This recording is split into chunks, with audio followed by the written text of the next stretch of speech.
This episode of the Red Bull Rant is brought to you by the fine patrons that support us through patreon.com/Red Bull Rant. You can support us for the low price of $1 a month, and you can get exclusive content, including a monthly wrap-up for the New York Red Bulls. We want to send a special shout-out to our patrons who support us at $5 a month. That is our producer-level reward. Thank you to Jeremiah Dempster, William Martin, Clayton John, and Christopher Admack. Now, on to the show. This is the Red Bull Rant podcast. If you aren't expecting adult language, why even bother listening?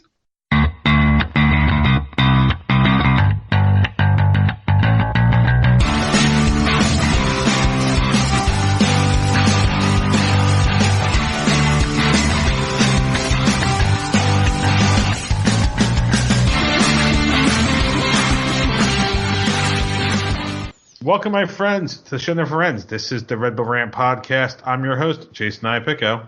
I'm Pat McDonald. I'm Truman, and this is episode 331. Flunk me, flunk him. You know, in a week where the Red Bulls weren't playing, we still managed to get disappointment in soccer. Yeah, we'll get into that. We will. Good news is the New York Jets won, so at least my weekend wasn't completely trash. Yeah, hey. Go Jets, right? Yeah, and they'll probably lose Monday, but if they at least look decent, I'll be happy. Yeah. I don't know. I feel like, here's the thing. I think Sam Darnold, Jets are going to expose the Pats. I'm predicting it. Lock it up. I mean, it wouldn't be the worst thing ever if the Jets pulled off a Monday Night Miracle against the Patriots, but I'm not holding my breath. Yeah. As long as it's not like last time, that's all I care about. Yeah. All right. And talking about things that we don't want to happen again, the New York Red Bulls are taking on the Philadelphia Union in the first round of the MLS playoffs. The last time that they played in Philadelphia, Red Bulls went up 2-0 and then gave up 3 goals in the second half to lose 3-2. Philly's entering the game as the 3 seed, Red Bulls is 6th. Philly's record is 16-11-7 on the year. However, they are 10-3-4 at home, so much better there. 55 points plus 8 goal difference. Their last 5, though, thankfully was not that great. They had a draw, a loss, a win, and then 2 losses to end the year. And I think pretty much dropped out of first place because of those games, right? Or at least had a second. Like, they had a good shot at number 2 seed, and they just destroyed it. Yeah. So we don't do official predictions for the playoffs because there's no belt on the line for the playoffs. I guess I'll start, and I'm going to be completely negative because the Red Bulls are not going to win. They are not a good team. They are not good on the road. They honestly, in my opinion, shouldn't even be in this point. They shouldn't have made the playoffs based on how they played this year. I saw some MLSsoccer.com saying that they were in like the best possible position because people could take them for granted. Except, how do you get in this positions because you suck all year? So, yeah, I'm just predicting a loss. I hope it's at least, if it's going to be a loss, please let it be like 3-0, so that way I can just turn it off early and be done with the season. Yeah. Sorry, I'm right now, just full disclosure, I'm watching sports outdoors with a friend of mine. He's a Devils fan, I'm a Rangers fan, and the Devils goal just got called back, so that's why I'm giggling. And that's why I'm shaking my fist. So. Yeah. So, and I haven't even seen the goal yet, so. Yeah. So, but I'm pretty much with you, Jay. I don't have faith in this team advancing. I mean, I guess the one silver lining is I believe, Chester is one of the places where, one, our fans show up, one where they're loud, and one where our team generally does not play horribly. So there is that silver lining, and one thing that's been in the Red Bulls' DNA come playoff time is that when you expect them to do great, they're terrible, and then when you expect them to be terrible, they always get your hopes up. So there is a chance. I'm not holding my breath. That being said, I'm not holding my breath. I do think it'll be a loss. A plus is a buddy of mine, at least, will be at Derby Road imbibing in alcoholic beverages to numb the pain. So that's pretty much it. Not predicting anything great. Defense has been trash recently. Offense has been anemic. Even with Brian White back. I think this is going to be an early exit, but I mean, I guess I think many of us have said, like, the worse this team does, maybe the better it will be for the future. Well, all right. I'm going, which is a positive for the Red Bulls because I'm undefeated on the road, even though that was only one game. But I think this is just going to follow the formula of most Red Bull playoff games. I think they're going to lose by a goal. I think it's going to be something like 2-0, and then they score around the, I don't know, 81st minute, and then they're going to have a ball that's going to roll right in front of the goal line that's not going to go in, and that'll be the closest they get because that's how every game goes. Yeah. And especially in these do-or-die games, because now it is single elimination. That's exactly how their last games go. Aside from that, I just have to embrace the fact that they're going to lose and just enjoy the last game of the season. Because I'm making the trip down. I know I'm going to be mad, but I just have to enjoy the season for what it was. It was mostly shitty. The bad times, I really, honestly, I mean, the best time I had was at DC, honestly.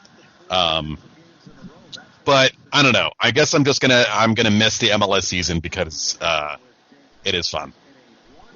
Yeah, I mean, it was the worst part about the season. I think is some of our best games were on the road. Which I guess says, hey, maybe we have a chance this Sunday. But it was a rough season to be a season ticket holder, that's for sure. I mean that'd be the best advice for any Red Bull fan. Like just try to enjoy it for what it is. Hopefully the Red Bulls at least give us some excitement, and don't just choke hard, get slaughtered. And I guess the other silver lining is with this new playoff format with single elimination.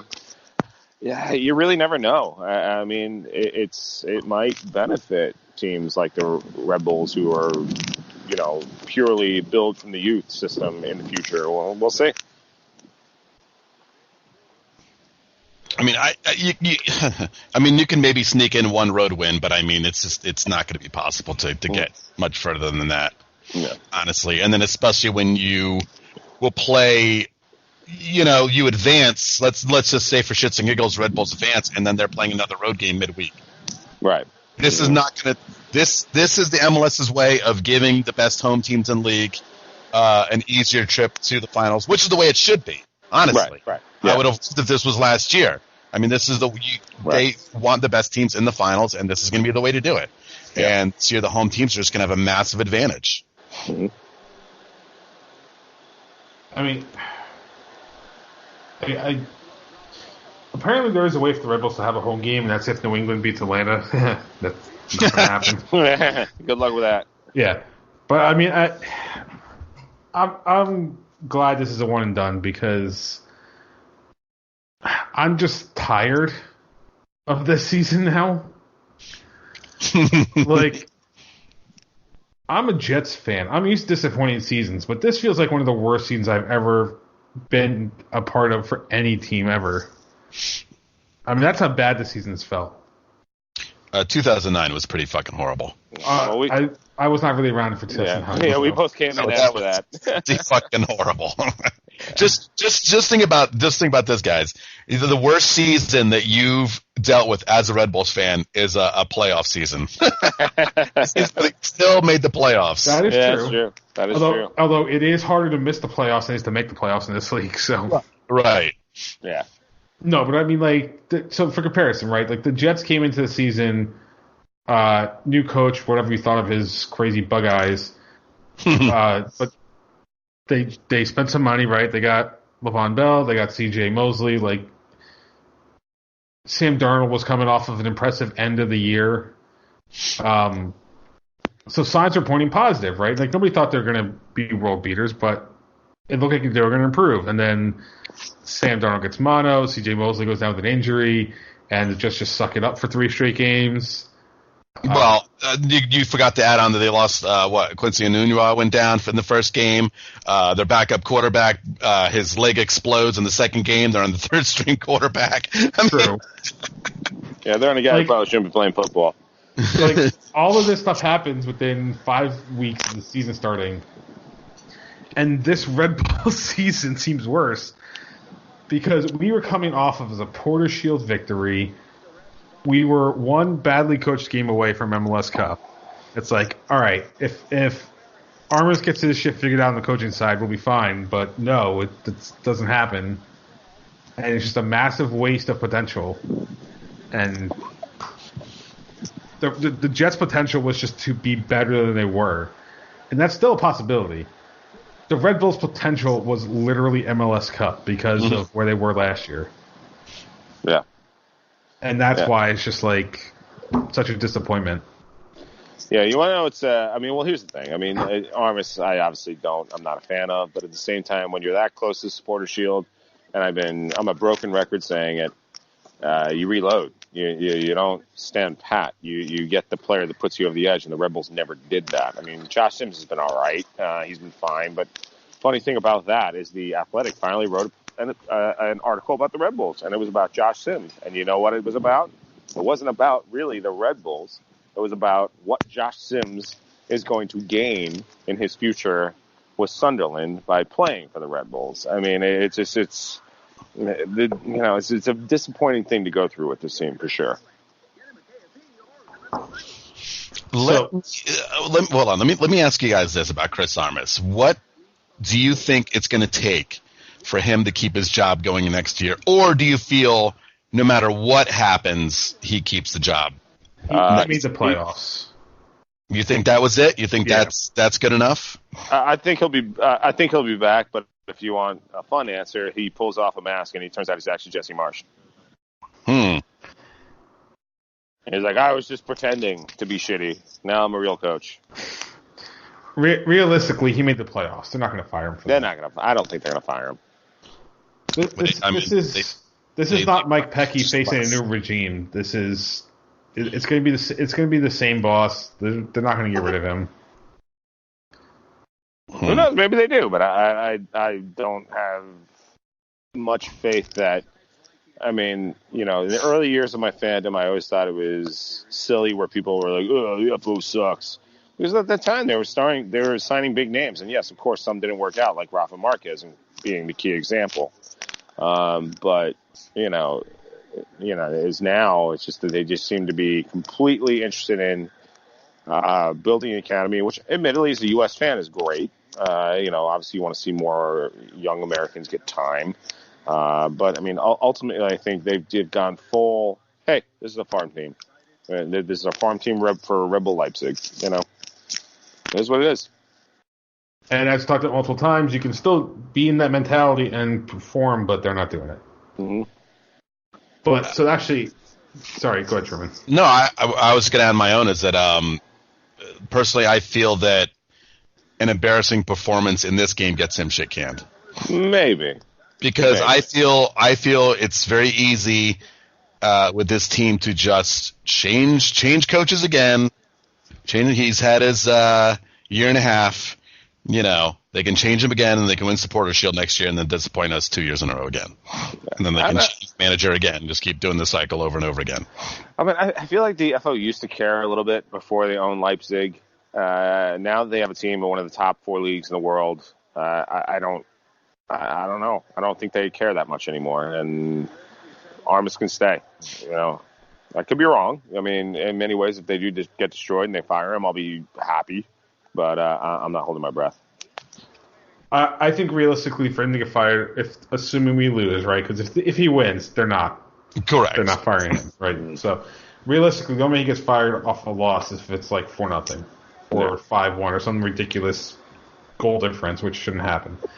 No. I don't know if you have the win-loss ready for Philadelphia, but I mean they've been pretty good this year. So yeah. So we actually do have a listener email, and it kind of ties into what we've been talking about. So Chris from Kingston, New York, writes in, and he says, "Hey boys, thanks for the laugh and reality checks on the season's queasy ride." So MLS.com posted each team's best move of the year, whether personnel or tactical, and came up with the Rizza for the Red Bulls. I'm inclined to think it was Brian White instead, but what do you think? This is who we thought the best player of the year was? So, at the way MLS.com wrote it, it was best move of the year, either personnel or tactical. Move of the year. So in our case, it's probably personnel because tactics have been slightly different. So there have been drastic changes. I'm going to say it. I think it's the replacement of BWP with Brian White. Yeah. Because that's been the biggest difference. Unfortunately, injuries kind of hindered Brian White at the end of the season, but he was a difference maker. Yeah, I'm probably going to have to go with the same thing. Rizza, I don't exactly know what. I mean, he was all right with this year, but that's at best. He was clearly not beat Tyler Adams at all. So yeah, I'm going to say Brian White because he was kind of a pleasant surprise. The one thing to kind of latch onto this season. He scored a lot of crucial goals after BWP went down. So I think it's got to be Brian White. I mean, maybe they didn't consider him because of the time he missed, but yeah, I think maybe they're not considering it because he was in the system. I don't know, but I would say that'd have to be the move because I mean that is a ballsy move to bench your all-time scorer for a relative unknown. Oh yeah. I'm going to go a slightly different move, and it's not selling Aaron Long in the middle of the season. No, here's why. Because our defense was already inconsistent. Can you imagine selling off Aaron Long and what that would have done makes it even worse defensively? Yeah, but everything you hear is that Aaron Long is pissed, and and he hasn't exactly been great since those rumors have come out. So it's kind of like maybe there would have been better off sending him. I mean, now, to be fair, I think Amaro Tarek is still hurt.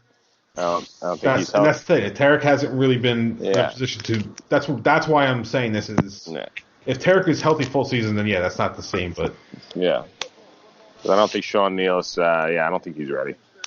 Yeah. I mean, also, Matt or not, no player is going to, play worse because he didn't get signed. If anything, you're going to play harder. And you want to justify the talk. Correct. You'll just play harder. So I don't think his lack of movement to another team disrupted his play at all. Right. He's just moody about it. That's all. He's just moody. He also did play a lot of that Gold Cup, so. Right. He had a lot of terror on him when he came back.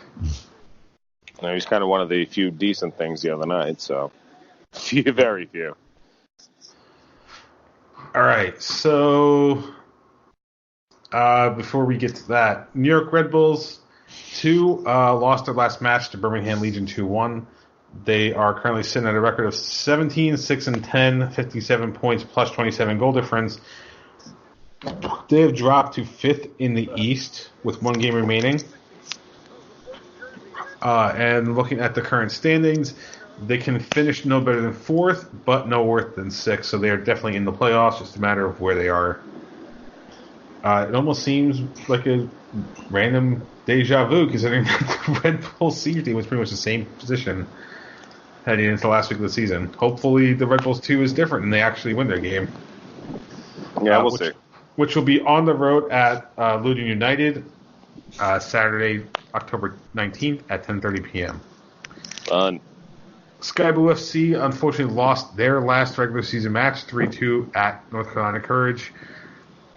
Their record this year was 5-14, good for 20 points, minus 14 goal difference, 8th in the league.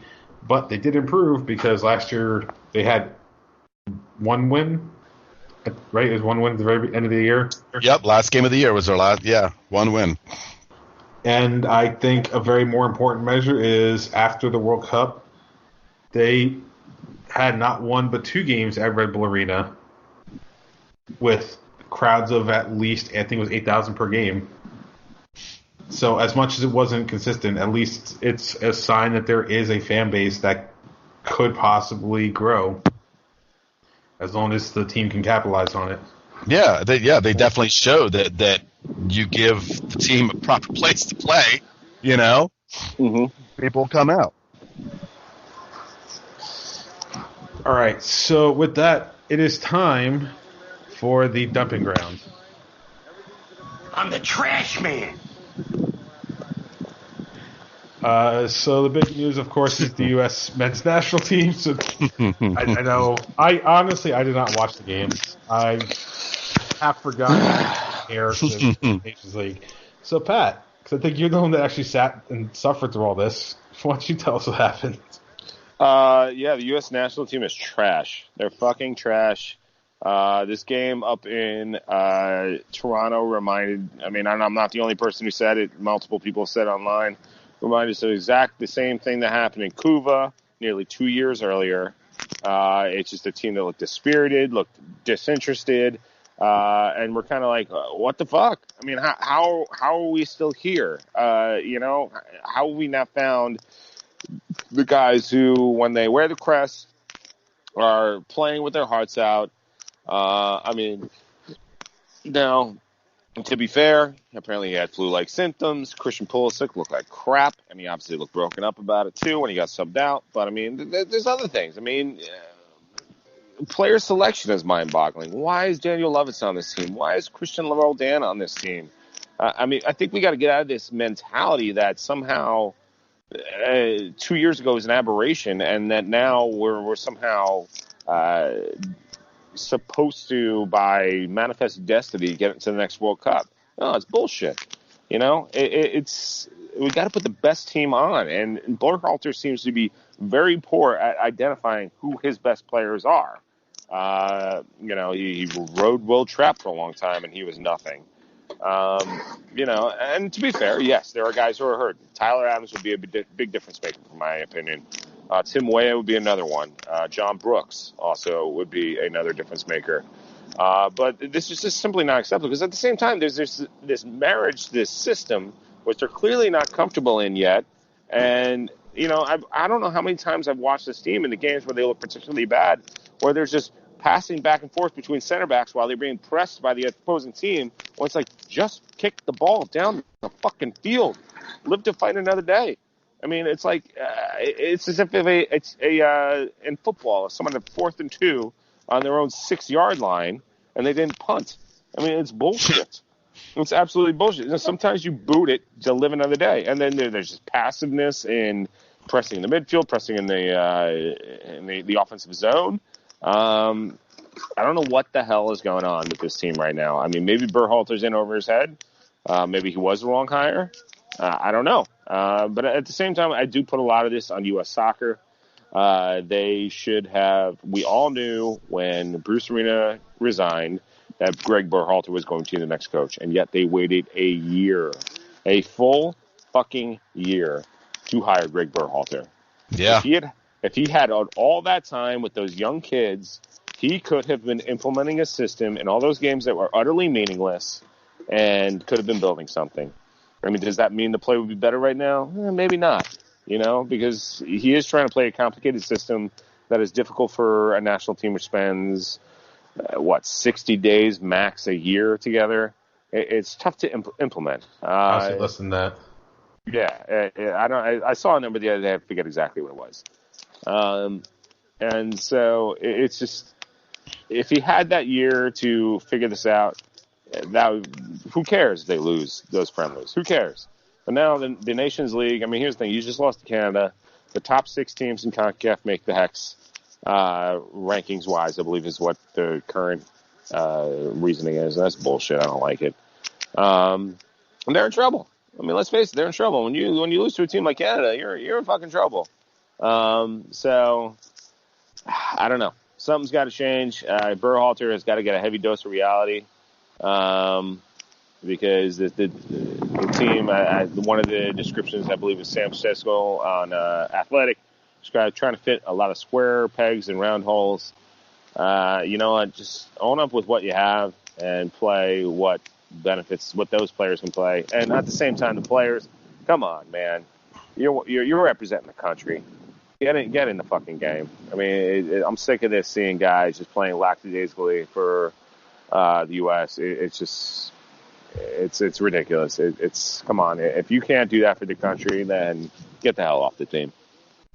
Hey, how dumb do I look from a couple months ago when I kept talking about how I'm so sick and tired of the U.S. playing Mexico, and I said, why don't we play Canada enough? Well, apparently they're a powerhouse, and we just can't beat them. Yeah, I mean, like Jay, I didn't watch this game, but a game like that is, like you said, Pat, it is troubling, very. Yeah, It's just, a lack of effort, lack of planning, lack of, I don't know, strategy, anything. Like they really seem lost. yeah. I mean, listen, honestly, if they miss the World Cup, I'm not going to cry because I'd rather them not play in Qatar. But hey, you know, if they hadn't missed the last one, I'd be with you. right? Yeah, I mean, it's desperate times if you miss 2 World Cups in a row, for sure. Yeah. It's just look, the thing with the CONCACAF Nations League is that yes, they will be home the next game against Canada. So hopefully they can right the ship. I mean, much like they did when they lost 2-0 to Guatemala in World Cup qualifying 3 years ago, and then they came home and demolished them 4-0. Hopefully that'll happen. And then, of course, Cuba, they've had 20 defections in the past year. So, I mean, they're just a scrub team on the road. They should handily beat Cuba. But, look, something's got to change. It's this is not acceptable. I mean, there's some people saying Berhalter should be fired already. But who do you bring in if you do? You know, it's right. Building from the ground up yet again. Yeah, so it's travesty, but hopefully Berhalter got the wake up call he needed because it's they play like this, they are going to miss the next World Cup. It's almost like the Red Bulls. It's almost worth missing just to get to finally get fixed. Well, we thought that was going to happen, right? We did miss the World Cup. True. The way the U.S. played is an insult to Chris Armas.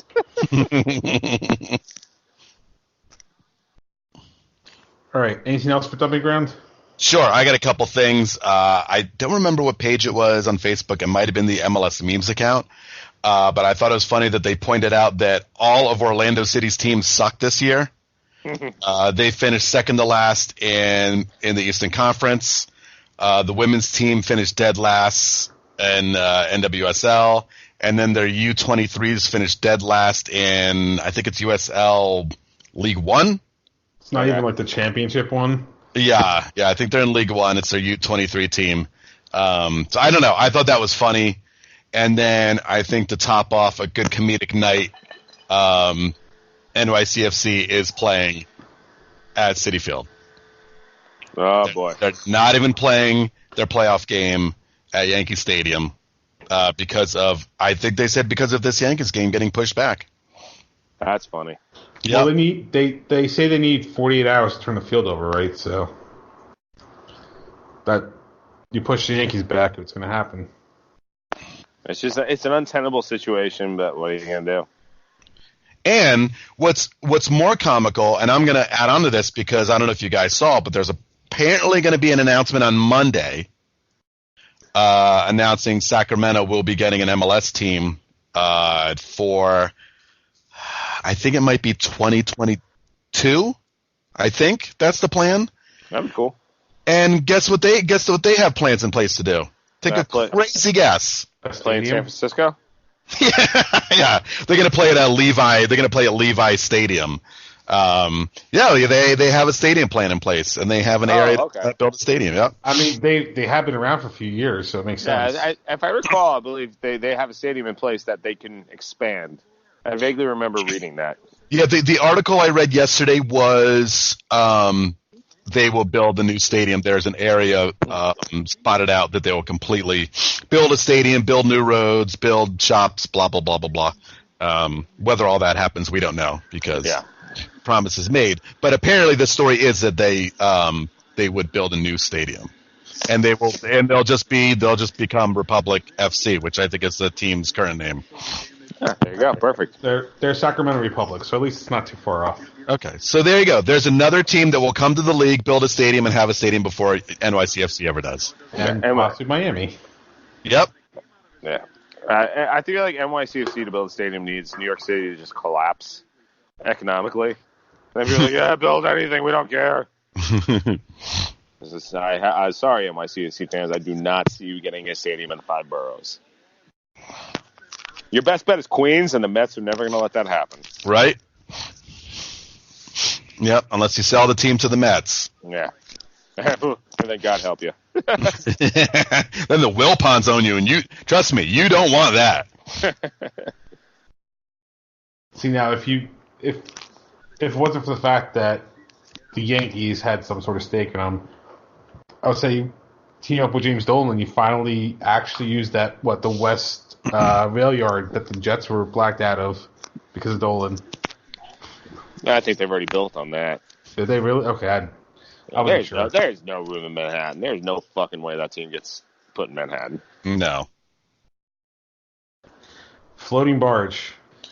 Aircraft carrier. We've talked about it. Yep, barge, aircraft carrier, garbage barge down the East River. Love it. Yeah, we've talked about it.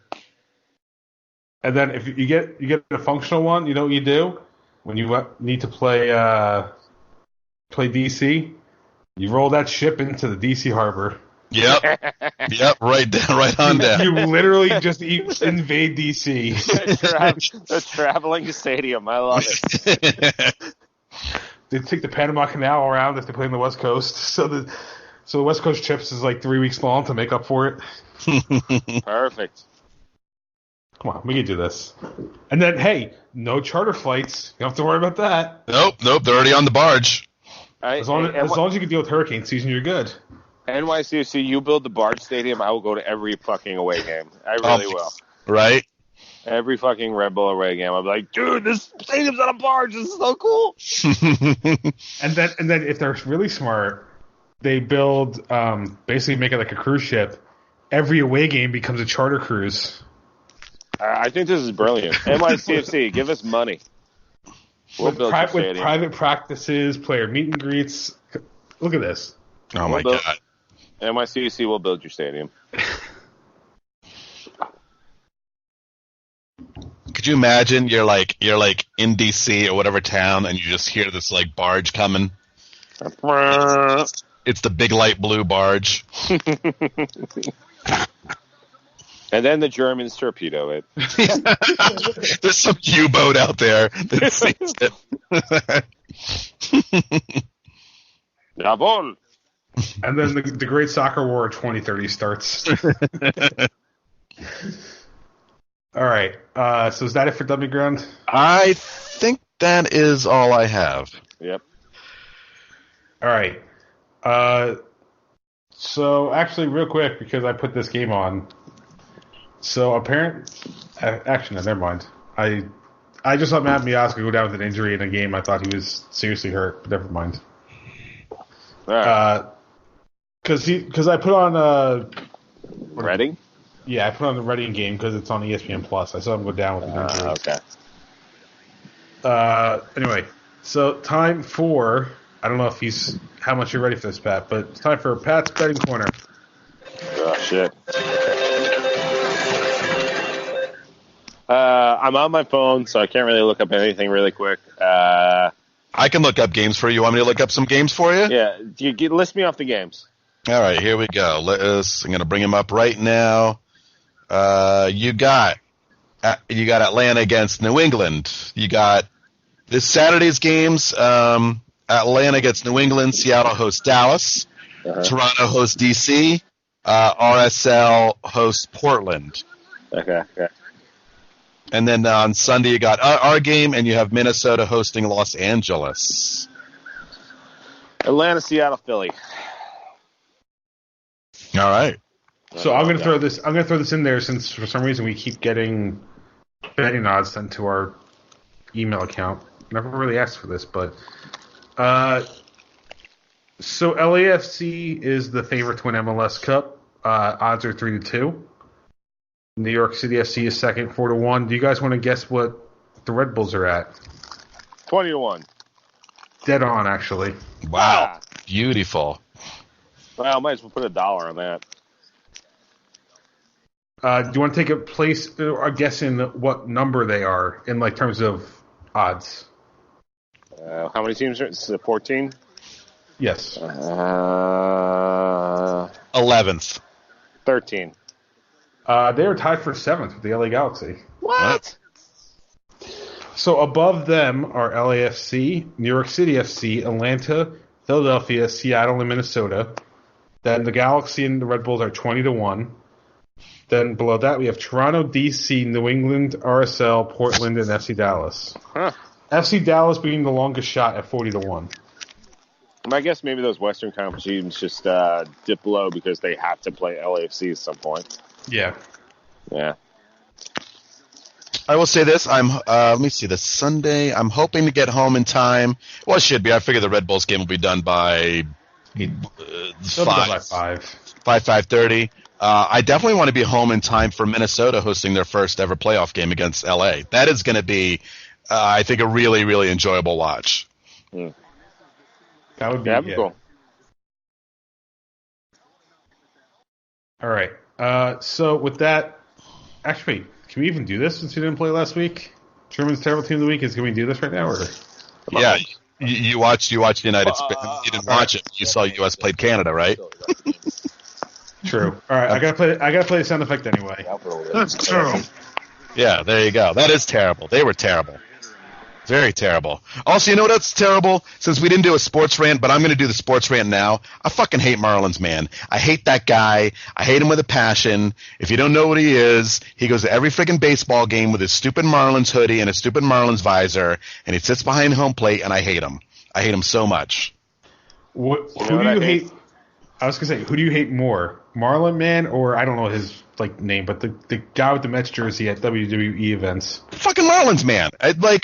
It's not even close because Mets guy, whatever. You know, you want to wear your dumb.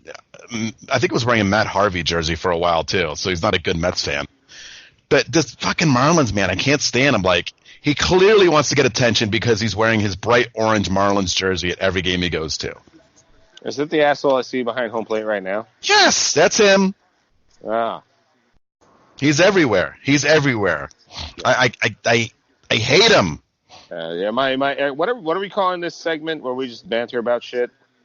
Random sports crap. We got to get him a better thing than that. But I think my gripe is that Patrick Mahomes was my starting fantasy quarterback, and it looks like he's out. Oh shit! Yeah. Yep. So don't like that at all. Other than that, go Daniel Jones this week. I've got my jersey in the mail today. That's right. I saw. Hell yeah. I got my Daniel Jones jersey. I am on the cult, even though I booed the pick. If you see me out with this jersey, make sure I have the piece of tape on the back that has written in permanent marker that says, I booed this pick. I bought the jersey. I'm a hypocrite. Because for this season, I need to leave. I need to wear that. I need to own it. I do. Railing on random sports stuff.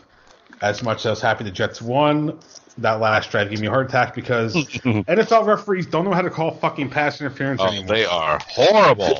Oh, it's awful. Awful.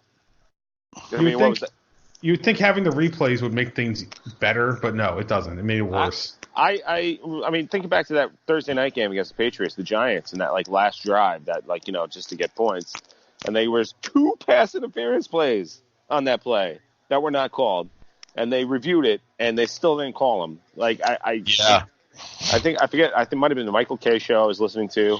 And it's the NFL really wants to do away with the review of penalties. I could have died. And so they're just trying to embarrass. They're oh, well, we can't call it unless it's clear and obvious. It's go fuck yourself.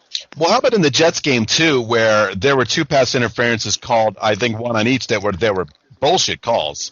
There was 3 on that last drive, and 2 of them were very clearly not pass interference. And it was both under 2 minutes, so the teams couldn't challenge it. Yeah. And there's no way they were going to fucking do it an official booth challenge from the referees. They weren't going to do it.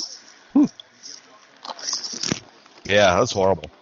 I'm just glad Dax got hit a lot in that game. No, yeah, that's fun to watch. That's the reason we won. It's because he got hit early and often. Yeah, I think actually that's the one thing I can take away from this is that the Cowboys don't look good anymore. No. Yeah, it's great. Sorry, Taxi. It's hard for me to tell if Dallas was that bad or the Jets just looked that much better than the week before. Wait, Taxi's a Cowboys fan? He is. Oh, Taxi, I didn't know you were a bad guy. He's not listening to us. He's in Europe right now. It's fine. Did he grow up around Jersey? Yeah. Oh, then he's a bad guy. All I could think of is Beer League, and I can't remember the character's name, but being yelled at for growing up for like 3 minutes from Giant Stadium and being a Cowboys fan. Yeah. All right. We have anything else for this one? I'm done. No, I got nothing. Listen, Devils just got their first win of the season, so I mean, Jesus Christ, it only took 10 games or whatever the hell it was. Yeah. All right, so let's wrap this one up. You can visit us at patreon.com/Red Bull Rant. Email us, redbullrant@gmail.com. If you want to call us, 973-348-5329. Facebook.com/Red Bull Rant. On Twitter, at Red Bull Rant for the show, at Dr. Stooge for myself, at PMACD82 for Pat, at The Truman for Truman. Subscribe to our show via iTunes, Stitcher Radio, Google Play Music, YouTube, SoundCloud, Spotify, pretty much anywhere you can find a podcast. If you're going to the game this week, good luck. I hope you don't get... If you're going to be there, get smashed responsibly, please. Don't make it worse for yourself. And more importantly, if you see Truman, give him a high five. Yeah, I'm probably going to need it. Also, don't get shot. Yes. I figured that just went without saying. Yeah, don't get shot in Chester. If you're going to get shot, get somewhere better than Chester. All right, last words before we get out of here. Yeah, I guess I'll see some of you at the game. What a great Sunday of sports it's going to be. Unfortunately, I'll miss most of it while driving to the game. But you got Liverpool, Man City, 11:30, and then you get the Giants at 1 o'clock, and then the Red Bulls at 3. So how about I give myself a triple win? I'll give you a double win. Fuck Liverpool. But they're playing Man City. Oh. Scoreless draw. There's always an asteroid that could hit the stadium. Scoreless draw, and everybody goes home unhappy. All right, so for Pat Truman and myself, this has been episode number 331 of the Red Bull Rant. Thank you guys for tuning in. As always, go Red Bulls. See you in Chester. See you next year.